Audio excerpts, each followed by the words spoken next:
Friend success એકેડમીમાં આપ સૌનું સ્વાગત છે। આજે આપણે કોસ્ટ એકાઉન્ટ સેમ 5 માં પ્રક્રિયાના હિસાબો 2 એટલે કે આંતર પ્રક્રિયા નફા વિશે માહિતી મેળવશું। એમાં મુખ્ય બે પદ્ધતિઓ છે। એક આવે છે પડતર પર નફાની ટકાવારી અને એક આવે છે ફેરબદલી પર ટકાની ટકાવારી। પ્રક્રિયા 1 માં શરૂનો સ્ટોક અથવા આખરનો સ્ટોકમાં નફો હોતો નથી। ધ્યાન રાખજો, શરૂનો સ્ટોક અને આખરનો સ્ટોક બંનેમાં નફો લેવામાં આવતો નથી। પ્રક્રિયા 1 માં નફો કુલ પડતર પર ગણવામાં આવે છે। પ્રક્રિયા 1 સિવાય તમામ પ્રક્રિયામાં આખર સ્ટોકની પડતર શોધવી પડે છે અને દરેક પ્રક્રિયામાં તમામ ખર્ચામાં નફો ન હોય, જેટલા પણ ખર્ચા હશે એની અંદર નફો ધ્યાનમાં લેવામાં આવતો નથી। ક્લિયર? મુખ્ય બે છે પડતર પર નફાની ટકાવારી અને ફેરબદલી પર નફાની ટકાવારી। ચલો એનો નમૂનો કઈ રીતે બને છે લખી નાખ્યો છે મેં। વિગત કુલ પડતર નફો, વિગત કુલ પડતર નફો। શરૂનો સ્ટોક આવે છે ત્રણેયમાં લખાય। માલ સામાન આવે છે, મજૂરી આવે છે, મજૂરીમાં નફામાં આવશે નહીં। ત્યારબાદ આખર સ્ટોક, સિરોપરી ખર્ચા ને નફો, આ રીતે કોષ્ટક બનશે અને અહીંયા આવશે બાકી આગળ લઈ ગયા। ક્લિયર? આજે આપણે પડતર પર નફાની ટકાવારી વિશે દાખલો ગણીશું। નેક્સ્ટ લેક્ચરમાં આપણે ફેરબદલી પર ટકાની નફાવારી વિશે દાખલો ગણીશું। નંબર 1 વિશે માહિતી મેળવશું। આનંદ એન્ડ કંપની લિમિટેડનું આપણને 3 પ્રક્રિયાઓમાં આપેલી છે। પ્રક્રિયા 1, પ્રક્રિયા 2, પ્રક્રિયા 3 અને લાસ્ટમાં તૈયાર માલ। ક્લિયર? હવે આમાં શું કીધું છે આપણને, તો કે દરેક તબક્કાના નફો દર્શાવતું પત્રક તૈયાર કરવાનું છે। ખરેખર નફાનું પત્રક ને પાકા સરળના હેતુ માટે સ્ટોકનું મૂલ્ય આપણે દર્શાવવાનું છે। ક્લિયર? સૌપ્રથમ કઈ મેથડ આવે છે ક્યારે ખબર પડે, તો અહીંયા લખેલું જ હશે, દરેક પ્રક્રિયાનો સ્ટોક પ્રાથમિક પડતરના ધોરણે કરવાનો છે અને તૈયાર માલનો સ્ટોક જે તે પ્રક્રિયા 3 માંથી મળે છે તે જ કિંમતે આંકવામાં આવે છે। તે સમય દરમિયાન વેચાણ 14 લાખનું થયું છે। ક્લિયર? આપણને આટલી ઇન્ફોર્મેશન આપેલી છે। ચલો આપણે જોઈએ, અહીંયા પર તમને કહી દીધું છે પડતર પર નફો એટલે કે આ પડતર વાળો છે, આપણે લખી નાખીએ પડતર પર નફાની ટકાવારી। નેક્સ્ટ લેક્ચરમાં આપણે ફેરબદલી વાળું કરીશું। ક્લિયર? સૌપ્રથમ શું આપેલું છે જોઈ લઈએ। શરૂનો સ્ટોક પ્રક્રિયા 1 માટે 40,000 આપેલો છે। શરૂનો સ્ટોક કેટલો આપેલો છે? 40,000। પડતર પણ કેટલી થાય? 40,000। નફો આમાં આવતો નથી, ક્યારેય પણ પ્રક્રિયા 1 માં નફો લેવામાં આવતો નથી। ત્યારબાદ માલ સામાન આપેલું છે 80,000, પ્લસ કરી નાખીએ માલ સામાન કેટલું આપેલું છે? 80,000, 80,000 ડેશ। ત્યારબાદ મજૂરી આપેલી છે 60,000, પ્લસ મજૂરી 60,000, 60,000। ક્લિયર? સરવાળો કરી નાખીએ, બંનેનો સેમ જ આવશે। 40,000 પ્લસ 80,000 પ્લસ 60,000 કેટલા આવશે? 1,80,000 આવશે બંનેમાં। 1,80,000, 1,80,000। ક્લિયર? ત્યારબાદ શું કરવામાં આવે છે? માઇનસ કરવામાં આવે છે આખરનો સ્ટોક। આખરનો સ્ટોક કેટલો છે? આખરનો સ્ટોક 20,000, તો બંનેમાં 20,000 માઇનસ કરી નાખીએ। ક્લિયર? કેટલો આવશે? 180 માંથી 20 કાઢી નાખીએ એટલે કેટલા થાય? 160। ચલો ત્યારબાદ જો સિરોપરી ખર્ચા હોય તો પ્લસ કરવામાં આવે છે, ભલે અહીંયા મજૂરી પછી છે પણ હંમેશા આખર સ્ટોક માઇનસ થાય ત્યાર પછી જ સિરોપરી ખર્ચા આવે છે। પ્લસ સિરોપરી ખર્ચા કેટલા આપેલા છે આપણને? 56,000।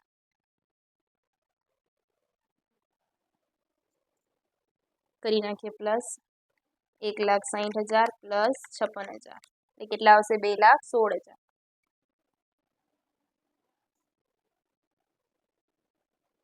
ચલો પ્લસ લાસ્ટમાં શું કરવામાં આવે છે? નફો। હવે અહીંયા મેઇન વસ્તુ છે કે અહીંયા તમને મેથડ ઉપર આવે, કઈ કીધી છે? પડતર પર 33.33%। ચલો કાઢીએ, આપણને કેટલી કીધી છે? તો 2,16,000 એના કેટલા કરશું? 33.33% એટલે કેટલા આવશે? 71,999। એટલે આપણે કેટલા લઈ શકીએ? 72,000। ચલો કરી નાખીએ 72,000। એ પડતરમાં ના આવે, નફામાં આવે, કેમ કે નફો છે આપણો એટલે। ચલો પ્લસ કરી નાખીએ 2,16,000 પ્લસ 72,000 એટલે કેટલા આવશે? 2,88,000। અહીંયા તો 2,16,000 જ આવશે અને અહીંયા આવશે 72,000। ક્લિયર? ત્યારબાદ અહીંયા લખી નાખીએ પ્રક્રિયા 1 હતું અને ક્યાં લઈ જશું? પ્રક્રિયા 2 માં લખી નાખીએ પ્રક્રિયા 2 ખાતે લઈ ગયા 2,88,000, 2,16,000 અને 72,000। ક્લિયર? હવે પ્રક્રિયા 2 નું ખાતું જોઈએ। ચલો એમાં પણ સૌ પ્રથમ આપણે શું લખશું? શરૂનો સ્ટોક. જે પહેલા પ્રક્રિયા 1 થી લે એ પણ લખી શકો કે શરૂનો સ્ટોક પણ લખી શકો. હું શરૂનો સ્ટોક લખું છું. ચલો શરૂનો સ્ટોક કેટલો આપેલો છે? 48,000. અને નીચે આપેલું છે શરૂના સ્ટોક પર આંતરપ્રક્રિયાનો નફો આપેલો છે, એટલે કુલ તો આપણને 48,000 જ આવશે અને નફો 8,000 નો કીધો છે. તો ખૂટે એ રકમ ક્યાં જાય છે? તમારી પડતરમાં. એટલે કેટલા આવશે અહીંયા? 40,000. ત્યારબાદ જે પ્રક્રિયા 1 માંથી લઈ ગયા હતા અહીંયા લઈ આવશું પ્રક્રિયા 1 થી લાવ્યા. કેટલું કેટલું લાવી છે? 2,88,000, પછી 2,16,000 અને 72,000. ત્યારબાદ જે આપણે કરી છે માલસામાન, એમાં પણ ક્યારેય ખર્ચો આવતો, નફો લેવામાં આવતો નથી. માલસામાન 2 નો કેટલો આપેલો છે? 84,000 ડેશ. ત્યારબાદ મજૂરી, આ બધું શું થાય છે? પ્લસ થાય છે. મજૂરી કેટલી આપેલી છે? 60,000. ચલો સરવાળો કરી નાખીએ. 48,000 પ્લસ 2,88,000 પ્લસ 84,000 અને પ્લસ 60,000 એટલે કેટલા આવશે? 4,80,000. ત્યારબાદ 40,000 પ્લસ 2,16,000 પ્લસ 84,000 અને પ્લસ 60,000 કેટલા આવશે? 4,00,000. 72,000 ને 8,000 એટલે કેટલા થાય? 80,000. તમે આમ પણ જોઈ શકો છો 4,00,000 ને 80,000 એટલે 4,80,000 થઈ જાય છે. ક્લિયર? ત્યારબાદ માઇનસ કરીએ આખર સ્ટોક. હવે આખર સ્ટોક કેટલો તમને આપેલો છે? જુઓ, કુલ આપેલો છે 24,000. કેટલો આપેલો છે? 24,000. હવે પડતર પર અને નફો એ તમારે શોધવો પડે. તો કઈ રીતે શોધાય? તો તમે હું એક વખત ગણતરી બતાવું છું, ત્યારબાદ આપણે જાતે કરી લેશું. કેટલો આપેલો છે અહીંયા? પ્રક્રિયા 2 માટે જોઈએ.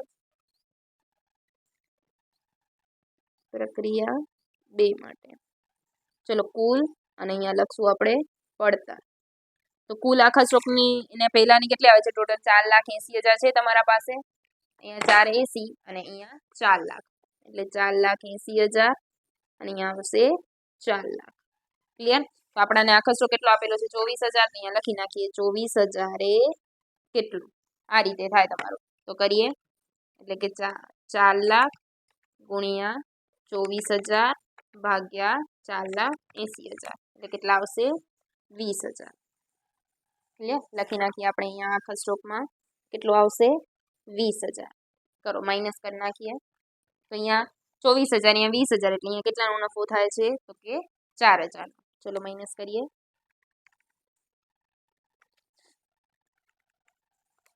એટલે આવશે 4,56,000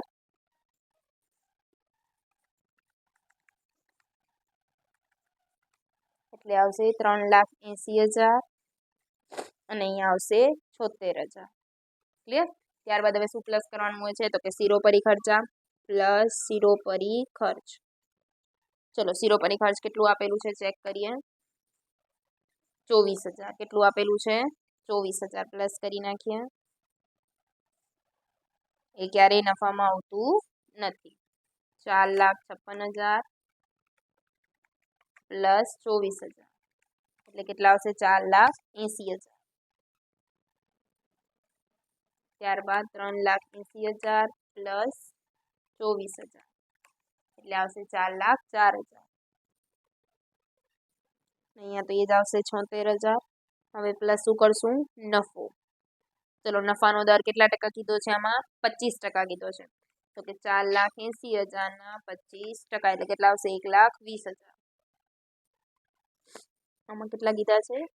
25% એટલે ડાયરેક્ટ જ આના 25% થઈ જાય. અહીંયા પણ કેટલા આવશે? 1,20,000. ચલો સરવાળો કરી નાખીએ. પ્લસ 4,80,000 એટલે કેટલા આવશે? 6,00,000. ક્લિયર? ત્યારબાદ અહીંયા કેટલા આવશે? 4,04,000 અને અહીંયા આવશે 1,20,000 પ્લસ 76,000 એટલે કેટલા આવશે? એક પ્રક્રિયા 3 માં લઈ જશું. સૌપ્રથમ શરૂનો સ્ટોક લખી દઈએ. શરૂનો સ્ટોક ચલો કેટલાનો આપેલા છે? ચેક કરો. તો કે 32,000. એમાં તમને નીચે કીધું છે કેટલાનો નફો આપેલો છે? 8,000. તો ચલો 32,000 માંથી 8,000 માઇનસ કરી દઈએ. 32,000 માઇનસ 8,000 એટલે કેટલા આવશે? 24,000. પ્લસ કરીએ પ્રક્રિયા 2 થી લાવ્યા, પ્રક્રિયા 2 થી લાવ્યા. ચલો કુલ પડતરમાં કેટલા લાયા હતા આપણે? 6 લાખ. ત્યારબાદ પડતર કેટલી આવશે? 4,04,000. ત્યારબાદ નફો કેટલાનો છે? 1,96,000. પ્લસ કરીએ માલ સામાન. ચલો માલ સામાન તમને કેટલું આપેલું છે બુકમાં ચેક કરો? 1,20,000. અહીંયા પણ આવશે 1,20,000. અહીંયા આવશે નહીં. ક્લિયર? ત્યારબાદ પ્લસ મજૂરી. મજૂરી કેટલાની આપેલી છે? 64,000. 64,000. ચલો સરવાળો કરી નાખીએ. 32,000 પ્લસ 6 લાખ પ્લસ 1,20,000 અને પ્લસ 64,000 એટલે કેટલા આવશે? 8,16,000. ત્યારબાદ 24,000 પ્લસ 4,04,000 પ્લસ 1,20,000 પ્લસ 64,000 એટલે કેટલા આવશે? 6,12,000. ત્યારબાદ 8,000 અને 1,96,000 કેટલા આવશે? 2,04,000. ચલો માઇનસ કરીએ આખો સ્ટોક. આખો સ્ટોક તમને કેટલો આપેલો છે?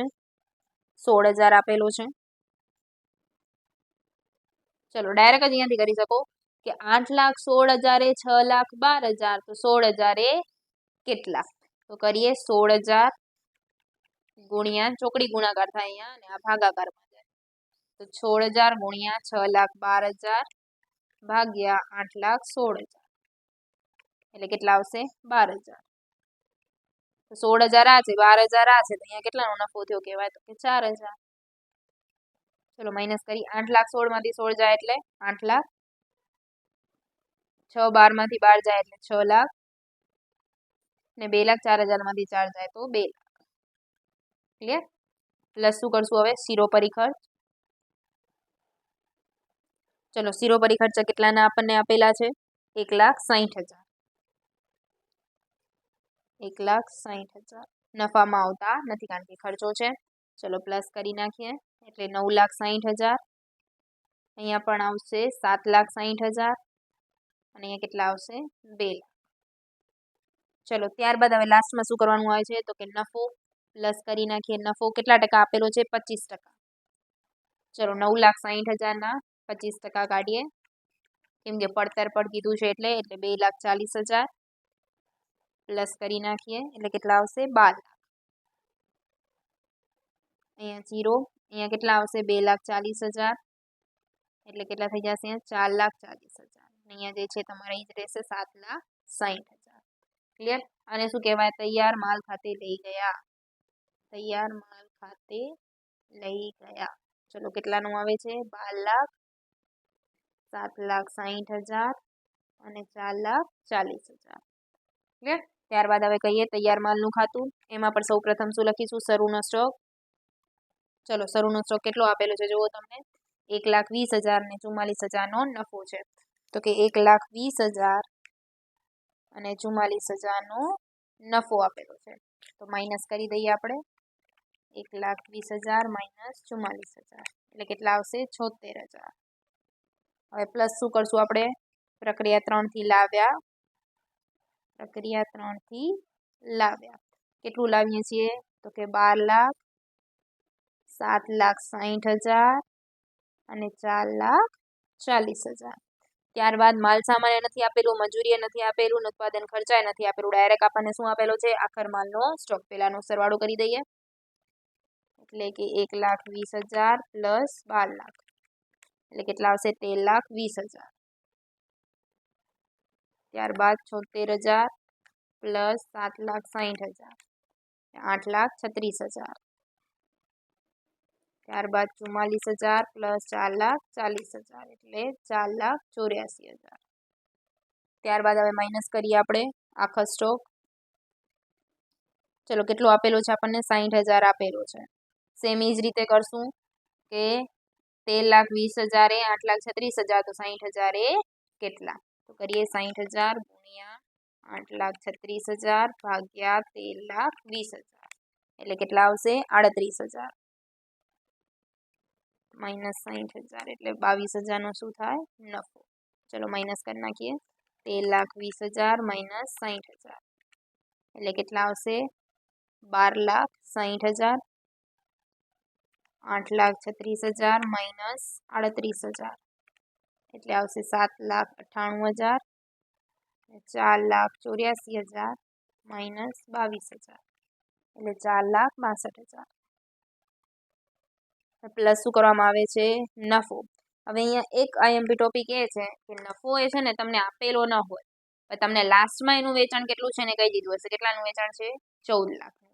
અહીંયા લાસ્ટમાં તમારું જે છે આ તમને આપી દીધું છે 14 લાખ. તો જે વચ્ચેનું હશે શું થઈ જશે તમારો નફો. તો ચલો 14 લાખ માઇનસ 12,60,000 એટલે કેટલા આવશે 1,40,000.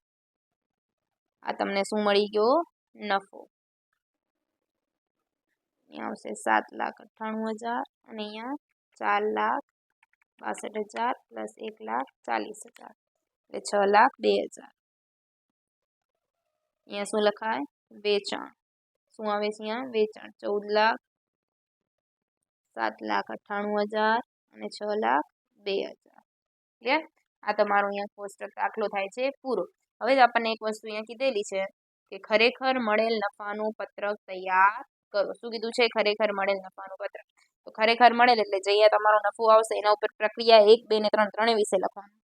પ્રક્રિયા 1, પ્રક્રિયા 2, પ્રક્રિયા 3 ત્રણેય વિશે આપણે દેખીતો નફો એટલે કે જે એનો ઓરિજિનલ નફો છે તે, અને શરૂનો સ્ટોક પ્લસ થાય છે, આખરનો સ્ટોક માઇનસ થાય છે. ચલો જોઈએ દેખીતો નફો શરૂના સ્ટોક માટે. પહેલા આના માટે જોઈએ કેટલો આપેલો છે. ચલો નફો કેટલો આપેલો છે 72,000. આમાં શરૂનો સ્ટોક ને આખરનો સ્ટોક આવતો નથી. ક્લિયર.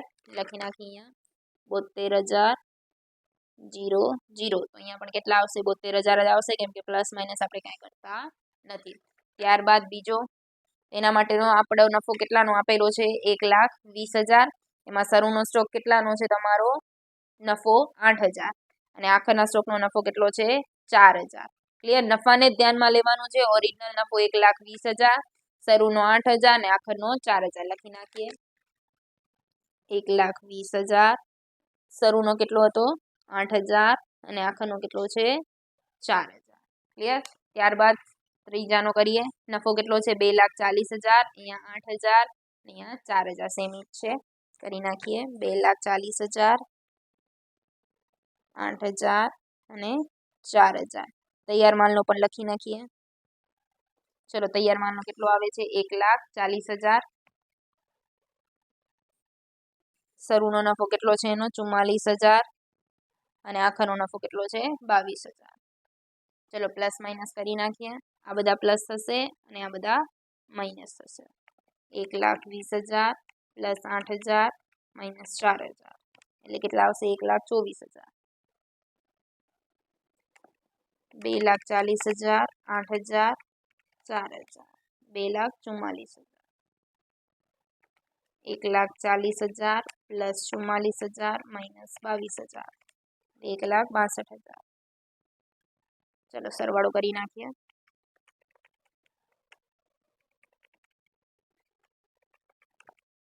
કેટલા આવે છે 6,02,000. અહીંયાથી તમે ચેક પણ કરી શકો છો. જોઈ લો તમારો આખરમ તૈયાર માલનો જે સ્ટોક હશે એનો નફો ચેક કરો કેટલો આવે છે 6,02,000. આનો પણ કેટલો આવે છે 6,02,000. ક્લિયર. હવે પાકા સરવાળાના હેતુ માટે સ્ટોકનું મૂલ્ય આપણે કરવાનું છે. ચલો એ પણ કરી નાખીએ. પાકા સરવૈયાના હેતુ માટે સ્ટોક. ચલો એમાં પણ આપણે કઈ 3 જેટલી પણ 4 છે એ બધાનું લખી નાખીએ. પ્રક્રિયા 1, ત્યારબાદ પ્રક્રિયા 2, પ્રક્રિયા 3, પ્રક્રિયા 4 તો સોરી તૈયાર માલ જ આવી જશે તમારું અહીંયા તો તૈયાર માલ. ક્લિયર. હવે સ્ટોક જેટલાનો આપણને આપેલો છે ચલો ચેક કરી લઈએ કેટલાની પડતર આપણને. પડતર માટે શોધવાનું હોય છે હંમેશા. કોના માટે હોય છે પડતર માટે. તો ચલો ચેક કરીએ કેટલી આવે છે આપણને સ્ટોક આખા સ્ટોક માટેની. પ્રક્રિયા 1 માટે આખા સ્ટોકની પડતર કેટલી આવી છે 20,000. પ્રક્રિયા 2 માટે આખા સ્ટોક 20,000. આખા સ્ટોકમાં ચેક કરવાનું. પ્રક્રિયા 1ની 20,000, 2ની પણ 20,000, 3ની ચેક કરીએ 12,000. કેટલી આવે છે 12,000. અને 4ની પણ ચેક કરી લઈએ કેટલી આવે છે 38,000. ચલો ચેક કરીએ. 20,000 પ્લસ 20,000 પ્લસ 12,000 પ્લસ 38,000 ટોટલ કેટલી થશે 90,000. આ થઈ ગયું તમારું પાકા સરવૈયાના હેતુ માટેનું સ્ટોકનું પત્રક. આખો દાખલો તમે જોઈ શકો છો. ક્યાંય પણ ડાઉટ લાગે કમેન્ટ કરી શકો છો. નેક્સ્ટ લેક્ચરમાં આપણે ફેરબદલી ટકાવારી વિશે માહિતી મેળવશું. Thank you.